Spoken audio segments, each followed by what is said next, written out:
2 Samuel 7. O rei Davi já morava em seu palácio, e o Senhor lhe dera descanso de todos os seus inimigos ao redor. Certo dia ele disse ao profeta Natã: Aqui estou eu, morando num palácio de cedro, enquanto a arca de Deus permanece numa simples tenda. Natã respondeu ao rei: Faze o que tiveres em mente, pois o Senhor está contigo.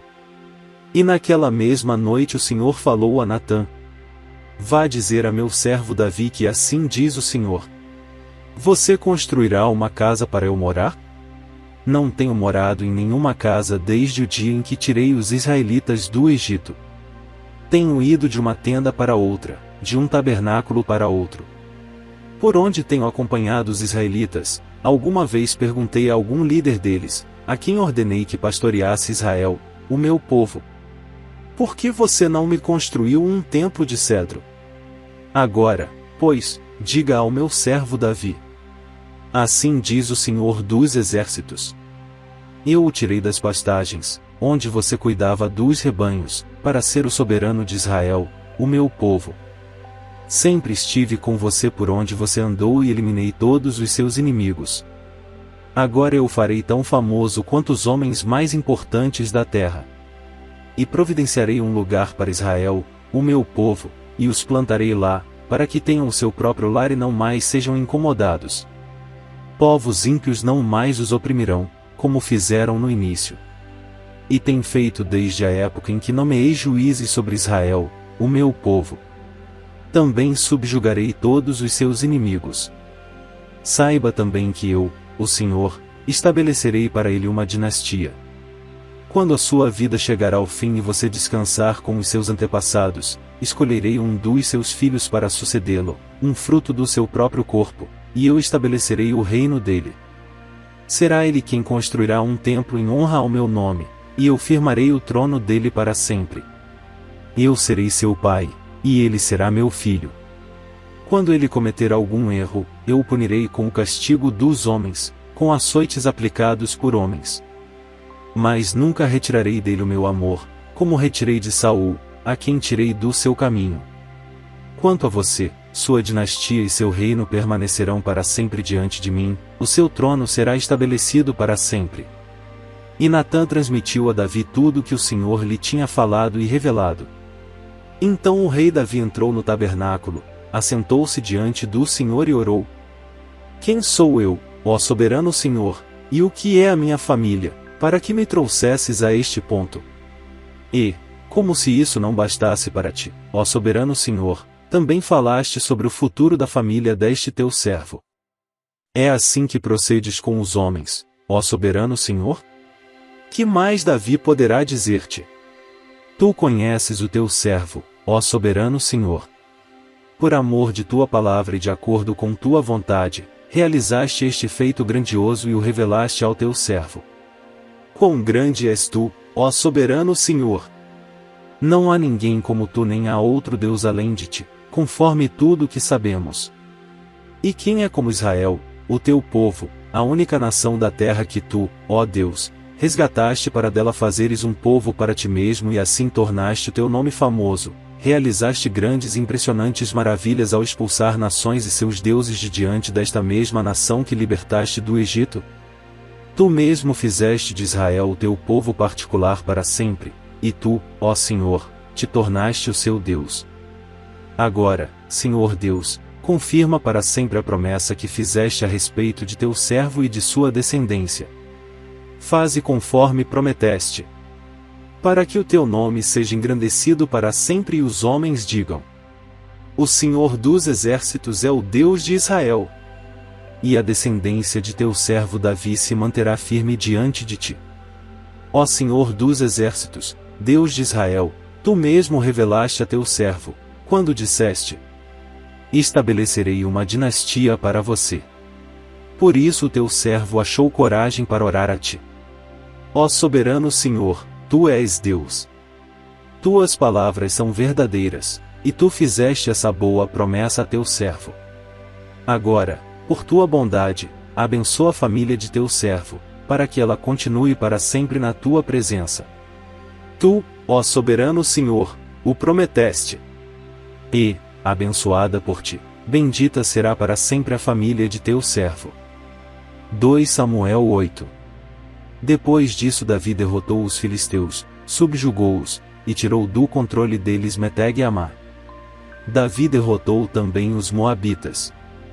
Ele os fez deitar-se no chão e mandou que os medissem com uma corda. Os moabitas que ficavam dentro das 2 primeiras medidas da corda eram mortos, mas os que ficavam dentro da terceira eram poupados. Assim, os moabitas ficaram sujeitos a Davi, pagando-lhe impostos. Além disso, Davi derrotou Hadadezer, filho de Reobe, rei de Zobá, quando Hadadezer tentava recuperar o controle na região do rio Eufrates. Davi se apossou de 1000 dos seus carros de guerra, 7.000 cavaleiros e 20.000 soldados de infantaria. Ainda levou 100 cavalos de carros de guerra e aleijou todos os outros. Quando os arameus de Damasco vieram ajudar Hadadezer, rei de Zobá, Davi matou 22.000 deles. Em seguida estabeleceu guarnições militares no reino dos arameus de Damasco, sujeitando-os a lhe pagarem impostos. E o Senhor dava vitórias a Davi em todos os lugares aonde ia. Davi também levou para Jerusalém os escudos de ouro usados pelos oficiais de Hadadezer. De Tebá e Berotai, cidades que pertenciam a Hadadezer, o rei Davi levou grande quantidade de bronze. Quando Tou, rei de Amate, soube que Davi tinha derrotado todo o exército de Hadadezer, enviou seu filho Jorão ao rei Davi para saudá-lo e parabenizá-lo por sua vitória na batalha contra Hadadezer, que tinha estado em guerra contra Tou. E, com Jorão, mandou todo tipo de utensílios de prata, de ouro e de bronze. O rei Davi consagrou esses utensílios ao Senhor, como fizera com a prata e com o ouro tomados de todas as nações que havia subjugado: Edom e Moabe, os amonitas e os filisteus, e Amaleque. Também consagrou os bens tomados de Hadadezer, filho de Reobe, rei de Zobá.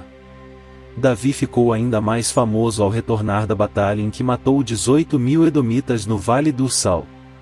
Ele estabeleceu guarnições militares por todo o território de Edom, sujeitando todos os edomitas. O Senhor dava vitórias a Davi em todos os lugares aonde ia. Davi reinou sobre todo Israel, administrando o direito e a justiça a todo o seu povo. Joabe, filho de Zeruia, era comandante do exército. Josafá, filho de Ailude, era o arquivista real.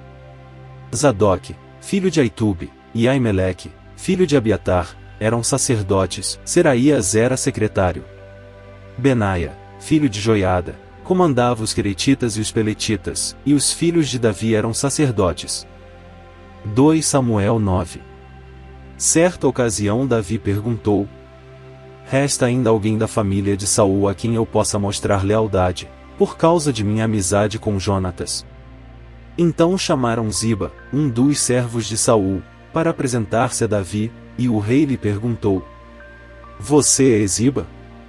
Sou teu servo, respondeu ele. Perguntou-lhe Davi: resta ainda alguém da família de Saul a quem eu possa mostrar a lealdade de Deus? Respondeu Ziba: ainda há um filho de Jonatas, aleijado dos pés. Onde está ele? Perguntou o rei.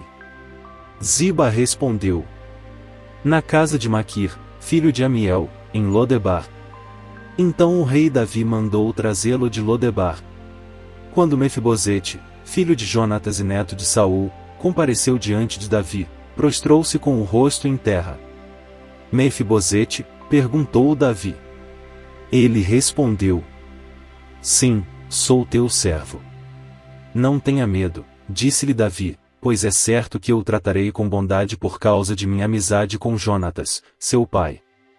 Vou devolver-lhe todas as terras que pertenciam a seu avô, Saul, e você comerá sempre à minha mesa. Mefibosete prostrou-se e disse: quem é o teu servo, para que te preocupes com um cão morto como eu? Então o rei convocou Ziba e disse-lhe: devolvi ao neto de Saul, seu senhor, tudo o que pertencia a ele e à família dele. Você, seus filhos e seus servos cultivarão a terra para ele. Você trará a colheita para que haja provisões na casa do neto de seu senhor. Mas Mefibosete comerá sempre à minha mesa. Ziba tinha 15 filhos e 20 servos. Então Ziba disse ao rei: o teu servo fará tudo o que o rei, meu senhor, ordenou. Assim, Mefibosete passou a comer à mesa de Davi como se fosse um dos seus filhos. Mefibosete tinha um filho ainda jovem chamado Mica. E todos os que moravam na casa de Ziba tornaram-se servos de Mefibosete. Então Mefibosete, que era aleijado dos pés, foi morar em Jerusalém, pois passou a comer sempre à mesa do rei. 2 Samuel 10. Algum tempo depois o rei dos Amonitas morreu, e seu filho Hanum foi o seu sucessor. Davi pensou: serei bondoso com Hanum, filho de Naás, como seu pai foi bondoso comigo. Então Davi enviou uma delegação para transmitir a Hanum seu pesar pela morte do pai dele.